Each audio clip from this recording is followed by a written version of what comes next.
नमस्कार, आप देख रहे हैं न्यूज़ पीआर में हूँ आपके साथ रूपम से।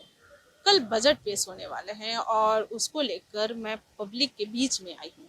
आज पब्लिक भी कुछ कयास लगाई हुई है सरकार से और उस पे कितना खड़ा उतरती है। उन लोगों की क्या राय है, क्या कहना चाहते हैं बजट पे, आज हम पब्लिक के बीच आए हैं, पब्लिक से ही बात करते हैं। देखिए मैडम, कल बजट पेश होने वाला है, लेकिन उस पर अब प्रतिक्रिया हम तो अभी अभी तो मैं कुछ आए?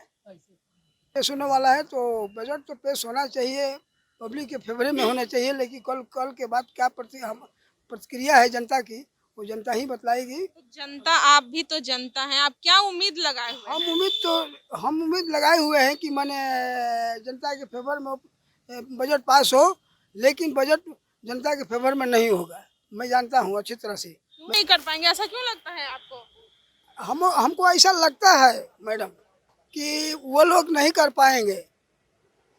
शिक्षा तो चौपट हो गया। अभी जो है जितनी भी सरकारें हैं और जितनी भी सरकार के विधायक मंत्री हैं, सबका अपना अपना दुकान खोले हुए लोग बिजनेस कर लिया है। उसमें सरकार विशेष ध्यान कोई नहीं दे रहा है कि माने ये आम सरकारी की स्कूलें हैं, उसमें पढ़ाई भी ढंग से नहीं हो रहा है। आप बताइए। ऐसा साहब बोलबे की आप बताइए, आप भी पब्लिक हैं, क्या लग रहा है अभी जो बजट पेश होने वाले हैं, क्या उम्मीद क्या लगाए हुए हैं? ये तो बिहार सरकार जन सेवा भावना नहीं इनके पास है कुछ हो। गरीब गरीब होते जा रहा है, अमीर अमीर होते जा रहा है और गरीब पर जरी कोई एक पैसा ध्यान नहीं है। तो हमारे समझ से लगता है कि बिल्कुल गीला हो चुका है सरकार। समझे सर? हैं? ये सरकार जो है बिल्कुल गीला हो चुका है। ये काम के नहीं है जनता के लिए ये सरकार नहीं। पहले तो आप लोग को चैनल को हम बधाई देंगे कि आप लोग अपना बहुमूल्य समय निकाल कर और हमारा भी महत्वपूर्ण समय निकाल करके आप लोग हमसे पूछ रहे हैं। देखिए, सीतारमन जी तेजराज मंत्री हैं भाजपा की, लेकिन जो अभी स्थिति जो चल रही है देश का, गांव देहात में लोग 20% लोग शहर में रहता है, 80% लोग गांव में रहता है। लेकिन 80% लोग सरकार के देन से गांव देहात में मिल रहा है, बिजली सड़क सब मिल रहा है, लेकिन महंगाई चरम सीमा पर है। नौजवानों को नौकरी नहीं मिल रही है, नौजवान हर समय दर दर की ठोकर खाते हैं। आज 10 बरस के कार्यकलाप होने जा रहा है मोदी जी का, और एक भी नौजवान, आप लोग भी नौजवान हैं, हम भी नौजवान हैं, सभी हर परिवार में नौजवान है। अब बजट की बात रही, तब बजट हमेशा बिजली का बिल कम हो जाए, टेलीविजन का दाम कम हो जाए, मोटरसाइकिल का दाम कम हो जाए और पेट्रोल का दाम बढ़ जाए, रसोई गैस का दाम बढ़ जाए। मोदी जी बोले कि सब्सिडी देंगे, हर घर सब्सिडी मिलेगा। आज गैस सिलेंडर का दाम बहुत से फिर गरीब जो लोग हैं गांव देहात में फिर पत्ता झोंक करके, आम के पत्ता झोंक करके, पीपल के पत्ता झोंक करके रसोई का काम कर रहा है। रसोई चरम सीमा पर गैस सिलेंडर का दाम हो गया, वो भी तो बजटे में आता है। साबुन तेल का दाम बजटे में आता है, सबका दाम बढ़ते जा रहा है। कोई भी खाद्य पदार्थ का दाम कम नहीं हुआ इस बजट में। अगला बजट में अभी भी हम लोग उम्मीद रखते हैं कि इस बजट में बढ़ेगा, घटेगा नहीं। इसलिए गांव के लोग, इनके कार्यकलाप सही है, कार्य सही है, कलाप सही नहीं है। इसलिए हम लोग कहेंगे कि इनकी सरकार जो है अच्छी है, लेकिन गरीब कमजोर की सरकार नहीं है, पूंजीपतियों की सरकार है। गरीब कमजोर तबका के लोग आज भी दाल सब गरीब परिवार के घर में नहीं बनता है। आज भी आलू का दाम वैसे ही है। किसानों का भाव जो है, किसान खेती करता है उसको लाभ नहीं मिलता है, सही रेट नहीं मिलता है। किसानों का बात जो है, खाद का दाम बढ़ गया और उसका किसान का जो राशन पैदा करता है, किसान खेती करता है, उसका भाव नहीं बढ़ता है। तो बताइए ये देश का स्थिति सही रहेगा कि चरमराएगा? आप ही लोग बताइए। हम चैनल के लोगों से पूछना चाहते हैं, पूरे देशवासियों से हम पूछना चाहते हैं, माननीय प्रधानमंत्री जी से, सीतारमन जी से पूछना चाहते हैं कि इस पर विचार नहीं होगा। गांव के लोगों पर ध्यान आप लोग बोलते हैं, धरातल पर नहीं आते हैं। अमीर के पास पैसा है, गरीब के पास आज मार्केट में पैसा की जो स्थिति है, गरीब कमजोर के पास, गांव में रहने वाले के पास जो स्थिति बनी हुई है, चावल 40 और 50 के नीचे नहीं है। यही अटल जी का सरकार जो था, 7 रुपये केजी का चावल हम लोग खाए हैं, 14 रुपये केजी का चीनी खाए हैं, 1.5 रुपये लीटर का किरासन तेल उठाए हैं। आज 70 रुपये किरासन तेल हो गया। आप बोलते हैं सब्सिडी माफ हो गया, सब्सिडी माफ हुआ, आज हो गया 1100 साढ़े 10 का रेट गैस हो गया। आप जब पूर्व की सरकार थी, कांग्रेस की सरकार थी, जो भी सरकार कोई आवे जाए, पब्लिक को मरना है तो मरना है, पब्लिक को झेलना है। कांग्रेस के सरकार में 300 रुपया का गैस जब था, 10 रुपया बढ़ता था तो लोग बोलता था कि गैस का दाम बढ़ गया। किरासन पर 10 पैसा बढ़ता था तो लोग बोलता था कि किरासन का दाम बढ़ गया। कपड़ा पर बढ़ता था तो लोग बोलता था कपड़ा का। दवाई पर जो 30 पैसा का टैबलेट था, ये अब 3 रुपया टैबलेट का दाम हो गया। कहाँ है आपकी सरकार की नीयत सही है गरीब और कमजोरों के लिए? आप बताइए। आप बैठे बैठे दिल्ली में खाली भाषण देते हैं और बोलते हैं कि चौमुखी विकास। कहाँ विकास? रोड पर चलने से पेट भर जाएगा गरीब को? आप इंदिरा आवास, गांव में रहने वालों को 5% अभी इंदिरा आवास किसी को नहीं मिला। रहने की गरीब जहां है वहीं पर रह गया गरीब।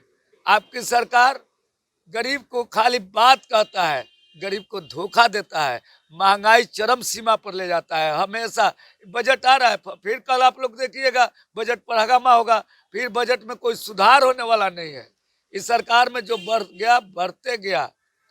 गंगा की बाढ़ को ये रोक नहीं सकते हैं और उसमें पानी भर सकते हैं, लेकिन पानी घटा नहीं सकते हैं। इतना ही बार कह करके हम अपना परिचय देंगे।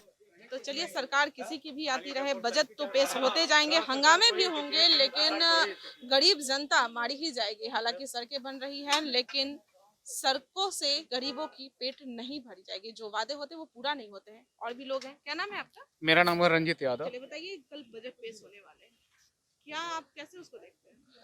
बजट पेश होने के लिए यहाँ बजट जो हो तो बजट में कम से कम किसानों पर ज़्यादा फोकस हो और बेरोजगार जवानों पर ज़्यादा फोकस हो। क्योंकि जो भी सरकार बन रही है वो मात्र घोषणा पर घोषणा कर रही है, चाहे वह राज्य सरकार हो या केंद्र सरकार हो।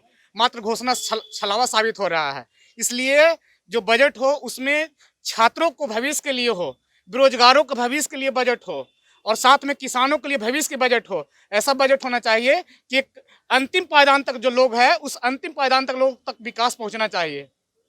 केंद्र सरकार खाली डपोरसन की सरकार खाली मात्र घोषणा पर घोषणा करते जा रही है कि मैंने ये किया वो किया, तो ये काला धन सबसे नहीं होगा। मेन धन जो लाल बहादुर शास्त्री जी कहते कि जय जवान के जय किसान, यहाँ जवान को खुश करना पड़ेगा, किसानों को खुश करना पड़ेगा, तब हमारे देश में आर्थिक स्थिति मजबूत होगी और सारा व्यवस्था मजबूत हो जाएगा। और जब तक इन लोग दोनों की स्थिति मजबूत नहीं होगी तो फिर हमारा देश वही भूखमरी की कगार पर रहेगा। और राज्य सरकार को तक विकास पहुंचना चाहिए। केंद्र सरकार खाली डपोरसन की सरकार खाली मात्र घोषणा पर घोषणा करते जा रही है कि मैंने ये किया वो किया, तो ये काला धन सबसे नहीं होगा। मेन धन जो लाल बहादुर शास्त्री जी कहते कि जय जवान के जय किसान, यहाँ जवान को खुश करना पड़ेगा, किसानों को खुश करना पड़ेगा, तब हमारे देश में आर्थिक स्थिति मजबूत होगी और सारा व्यवस्था मजबूत हो जाएगा। और जब तक इन लोग दोनों की स्थिति मजबूत नहीं होगी तो फिर हमारा देश वही भूखमरी की कगार पर रहेगा। और राज्य सरकार की वही स्थिति है। खाली इन लोग को अपने सत्ता पे काबिज होने के लिए मात्र इन लोग को सोच रहा जाता है कि हम किस तरह सत्ता पे काबिज होंगे। और बेरोजगारों के प्रति कोई ध्यान आकृष्ट करने वाली सरकार नहीं है, चाहे वह केंद्र की सरकार हो या राज्य की सरकार हो। यहाँ सबसे बड़ी बात है बेरोजगारों को रोजगार मिलनी चाहिए। 38 जिले हैं बिहार में, कोई भी जिले में नीतीश जी के सत्ता में आने के बाद कोई भी औद्योगिक विकास नहीं हो पाया। मात्र जो भी लोग हैं खाली लंबे लंबे छलावा घोषित करते हैं। बोल तो रहे हैं कि विशेष राज्य का दर्जा मांगेंगे हम। हाँ, तो विशेष राज्य की दर्जा मांगे। विशेष राज्य की जब दर्जा मिल जाए तब तो, ये तो मैंने बहुतों दिन से सुनते आ रहा है। तो विशेष राज्य के दर्जा के लिए उनको डिमांड पूरा करना चाहिए। उसमें सत्ता पक्ष और विपक्ष सभी लोग को एक मुश्त आवाज उठानी चाहिए केंद्र के प्रति, और तभी उसका हम लोग का हक की लड़ाई लड़ेंगे हम लोग, और हम लोग को वास्तविकता जीत मिलेगी। क्या यहाँ पर देख रहे हैं फिलहाल यहाँ जो वित्त रहित की स्थिति है, 5 वर्षों पे अभी 8 वर्षों से अनुदान बकाया है। बताइए कि जो शिक्षक पढ़ाने वाले हैं उन लोग को अभी तक जो एड मिलती है, अनुदान मिलती है, 5 वर्ष 7 वर्ष हो जाता है तो उस घर का स्थिति उसका क्या होगा, शिक्षक के परिवार की स्थिति क्या होगा, बाल बच्चे की स्थिति क्या होगा, क्या शिक्षक वित्त में क्या पढ़ा पाएंगे। तो मात्र गवर्नमेंट खाली जांच पे जांच करवा रही है और मुख्य रूप से जो शिक्षकों का अनुदान है एक मुफ्त अनुदान मिलना चाहिए और वास्तविकता अनुदान जो सेवा की है उनको अनुदान मिलनी चाहिए। तो उसमें है कि जो प्रधानाध्यापक के द्वारा बंदरबांट किया जा रहा है। आप बताइए, कल बजट पेश होने वाले हैं, जी जी। किस नजर से देखते हैं आप? क्या लगता है आपको, क्या उम्मीद रखे हुए हैं? उम्मीद तो अब जैसे देखिए अभी बहुत कुछ कहा नहीं जा सकता है, लेकिन अब आने के बाद प्रतिक्रिया सटीक हो सकती है।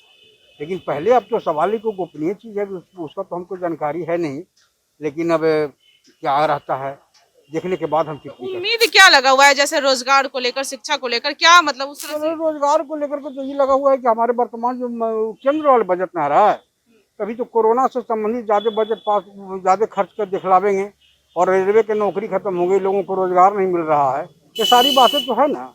ये रोजगार पर नहीं, खाली धर्म को उन्माद खाली फैला करके राम नाम के नाम पर अगर वोट लेना चाहेंगे तो अलग बात को लेकर के तो ये लगा हुआ है कि हमारे वर्तमान जो केंद्र वाले बजट में आ रहा है, तभी तो कोरोना से संबंधित ज़्यादा बजट पास ज़्यादा खर्च कर दिखलावेंगे और रेलवे की नौकरी खत्म हो गई, लोगों को रोजगार नहीं मिल रहा है। ये सारी बातें तो है ना। ये रोजगार पर नहीं, खाली धर्म को उन्माद खाली फैला करके राम नाम के नाम पर अगर वोट लेना चाहेंगे तो अलग बात। बजट में जनता के कल्याणकारी कार्य होना चाहिए, युवाओं को रोजगार मिलना चाहिए, ये सब होना चाहिए, विकास का काम होना चाहिए। तो धार्मिक उन्माद फैलाइएगा बार बार, जब भी कुछ अधिकार मांगेगा तो आप अलग नारा दे दीजिएगा, तो उन सबसे काम नहीं चाहिए। धार्मिक उन्माद फैलाकर वोट मांगा जा रहा है, मांगा जा रही है, हर जगह हो ही रहा है। मैं उसमें पूछ रही हूँ कैसे, क्या किस वजह से देखते हैं इसको आप? बजट तो सबसे बड़ी चीज है, हमारा देश या राज्य किसानों का राज्य देश है, इसमें झुटलाया न जा सकता है। एक दूसरी चीज है नौजवानों का राज्य है, नौजवानों का देश है, तो कृषि, नौजवान, और तीसरी चीज है कि हमारे भारत में या राज्य में उन गरीब बच्चों के लिए शिक्षा दीक्षा से बिल्कुल वंचित हो गया है। उसके पास 10,000 का मोबाइल लेने की औकात नहीं है उस गरीब व्यक्तियों को। इसलिए ये सारा चीज़ देखते हुए शिक्षा पर और चिकित्सा भी बहुत नहीं आ सकता है। इसलिए रोजगार, हमारा बैकबोन जो है नौजवान है, तो नौजवान को इग्नोर जो किया जा रहा है गवर्नमेंट के द्वारा, ये बहुत बुरा चीज़ है। हमारा देश जो है भविष्य, देश का भविष्य जो है गर्त में जा रही है, उसको बचाना है। और इस कोरोना काल में भी सारा डिपार्टमेंट से, सारा सेक्टर से जो इकोनॉमिकल जो है वो डैमेज किया, लेकिन एक और सिर्फ एक जो कृषि विभाग है वो हमारा आर्थिक स्थिति को कुछ पटरी पर रखने का काम किया है। लेकिन सरकार द्वारा और समाज द्वारा, न सरकार के द्वारा हेल्प की जा रही है, मदद की जा रही है आर्थिक। धन्यवाद। तो आपने सुना कि शिक्षा, रोजगार, किसान और जवान, इन लोगों पर ज़्यादा ध्यान दिया जाए। जिस तरह के पहले जो नारे जो उस समय दिए गए थे, जय जवान जय किसान, यानी कि जवानों का देश और किसानों का, हालांकि ये किसानों का देश है शुरू से ही, और जवान इसकी रीढ़ जो बने हुए हैं, और किसान, उन पे ज़्यादा ध्यान दिया जाए। फिलहाल बने रहे न्यूज़ पीआर के साथ। बजट से रिलेटेड जो भी कल बातें निकल के सामने आ रही है, हम आपको अप टू डेट करेंगे।